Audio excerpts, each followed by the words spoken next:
So if you guys remember, I think it was like a few months ago, I made a video saying if I wanted the storyline of Fortnite, if I like had control of it. So I'm gonna do like a part 2 to that video almost, and this is really it right now. So I'm using my new microphone that I got for Christmas. It just kind of clips onto your shirt. And yeah, so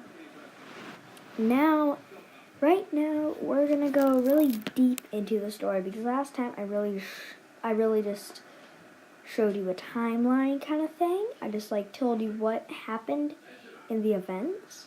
So right now I have a few more, and I'm gonna tell you which characters you want to follow from the story. So I have the Fort's Happy Hamlet was first, Birthday at Lucky Landing, the Dropping of Paradise Palms, and the Rift at Tilted Towers, and then finally the Sniping of Retail Row. So I'm going to go deep into the story, show you really what is inside the story. So for Happy Hamlet, we are going by the default point of view, and the default's name is Sam. So here we go. Sam was a simple person who had just gotten off at Happy Hamlet. He lived there now due to the iceberg. It used to be his old home, / factory, which wasn't too far away. Sam had not that good experience since he was a default. He didn't really know how to build and how to do that much stuff that good. So he really spent his time hanging out at the Happy Hamlet Mall and traveling sometimes to other winter areas. He never really traveled that much. He only went to Lucky Landing, and that was about it. He really liked Lucky Landing because Lucky Landing was his favorite. There were always festivals, and it followed his character trait. So, the day of Happy Hamlet, there were talks throughout the village of a battle that was going to go on. Sam did not believe any of these, and continued to do his everyday work while everybody started building forts and protecting their houses. Sam's house looked almost odd in the middle of Happy Hamlet, with nothing on top of it. No turrets, no golf carts, no guns, nothing. Everybody else's house was guarded with everything they needed. But not Sam's. Then, 1 week later, Sam heard a noise outside. He peeked out the door because he didn't want his neighbors to get mad at him for not doing anything, so he looked out of his door. In there was a large group of people, not outside of his house, but he could see them approaching over the hill. He suddenly got scared. He wasn't prepared. The townspeople were right. There was an attack. He went to the next storehouse very quickly. They were approaching quickly, too. He was faster than them. Due to his not ability to build, it was kind of hard for him to even get out of the house, because he couldn't build that much. And his house was really just a plain old wooden house. The neighbor answered. The Rook. He wondered why the Rook was in the house next to him. It wasn't usually his neighbor. His neighbor was usually another default named Emily.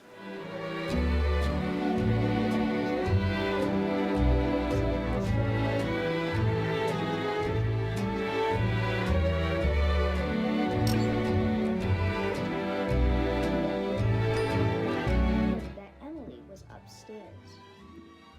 She was Emily's mother. Sam could not believe. Emily, his long friend, thought that she had just spawned in this island, like him. But the Rook turned out to be her mother. What a surprise, Sam thought, and walked in. There was everything everywhere. And when he went upstairs, there were 7 other people sitting there.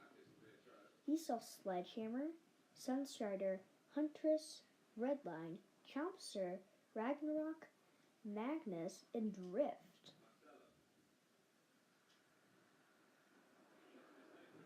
Oh yeah, there was also Emily, so that's 9. He couldn't believe there were so many people. Drift, a superhero, Magnus and Ragnarok, Vikings, Chompster has been on this island for so long. Redline from Paradise Palms, Huntress, Paradise Palms, Sunstrider from the Loot Lake event, Sledgehammer, a lumberjack, and Rook, Emily's mother. He just couldn't believe his eyes. It was like the entire island was just gathered here. Then a large shout looked out.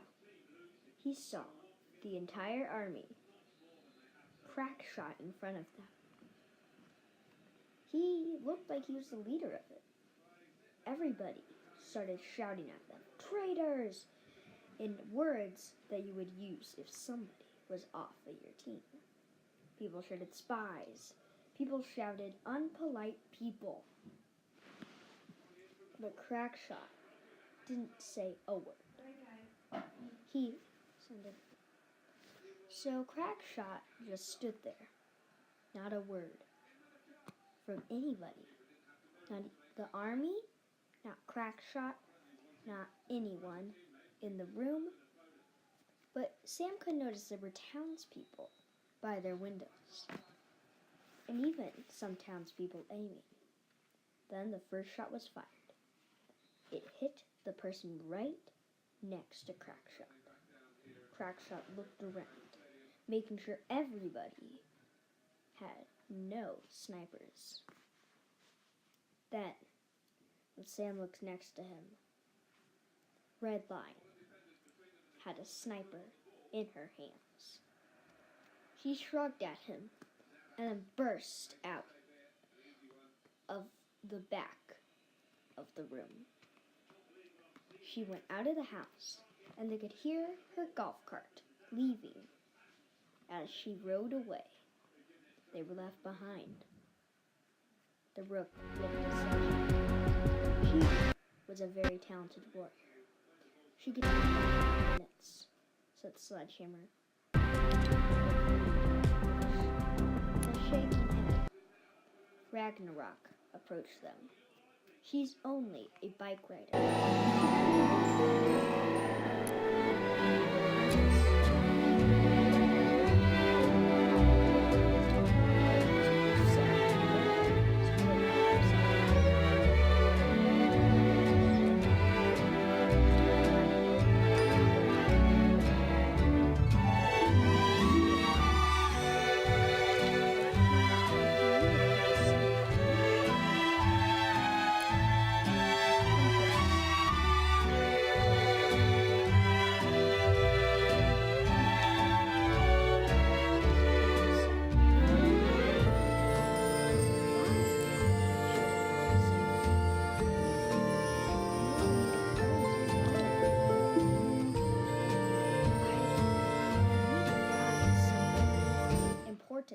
To me. I know they can help us. The Rook shook her head. How are you going to get there? There was a moment of silence in the room. The Huntress winked at the Rook and burst out the same door that Redline had gone through. They didn't hear any vehicle until they saw a plane in the sky. I never knew she flew a plane, Chompster said. It turns out that the Huntress is full of secrets, the Rook said. Sam, being the default he was, decided that it was time that he be put up to the match, the challenge. He shouted at a Crackshot, "We need more attention!"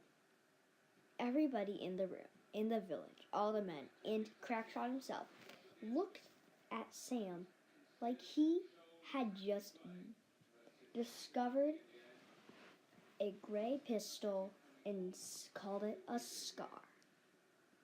Nobody said a word. There was another moment of silence. Then Drift shouted out, "Why are there so many silences? Can we just get on with it?" Sam looked at Drift, looked at the Rook, Emily, and everybody else in the room. "What are we gonna do?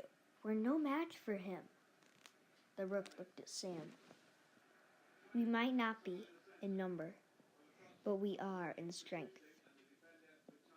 Nobody was silent anymore. The entire village was screaming in rage.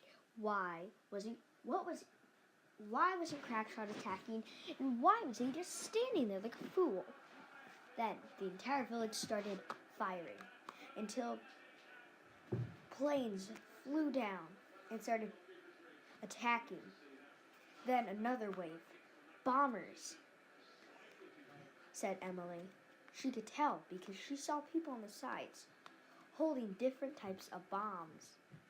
Dynamite, grenades, impulse grenades, a lot of different things.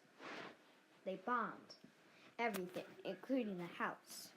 It was time for them to get out. Sunstrider ran through the window and went into a neighbor's house. Chompster,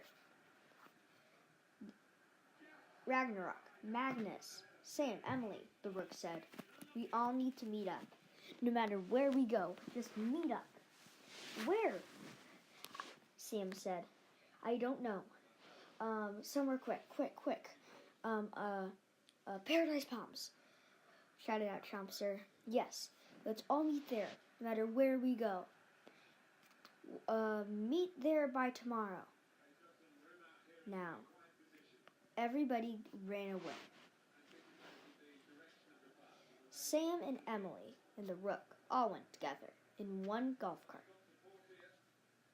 Emily looked behind her. There were 2 quad crushers with 2 of Crackshot's men.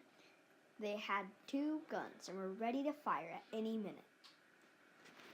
"Full speed on it," Emily shouted. Then, as they went down a small path, right in front of them, Chompster ran by. Then he hopped on. "Looks like you got some trouble there. Should I take him out?"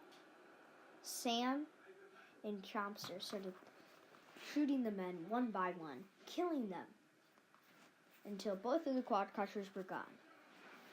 Then they both jumped off, Chompster and Sam, and got on the quad crushers and started going. Sam had never experienced such a delight before, such a moment of action. He knew that he would be in stories for a long, long time. Okay guys, so if you guys liked that, you guys can decide in the comments if you want to follow Sam, Emily, Drift, Magnus, Ragnarok, Chompster, Redline, Huntress, Sunstrider, Sledgehammer, or Rook, and hopefully I can try to find a YouTube poll to put on this video. I'm going to try to do that right now. And yeah, so I hope you guys are going to enjoy part 2. That was the Forts of Happy Hamlet. So now next this part is called Birthday at Lucky Landing. And we also have the dropping of Paradise Palm.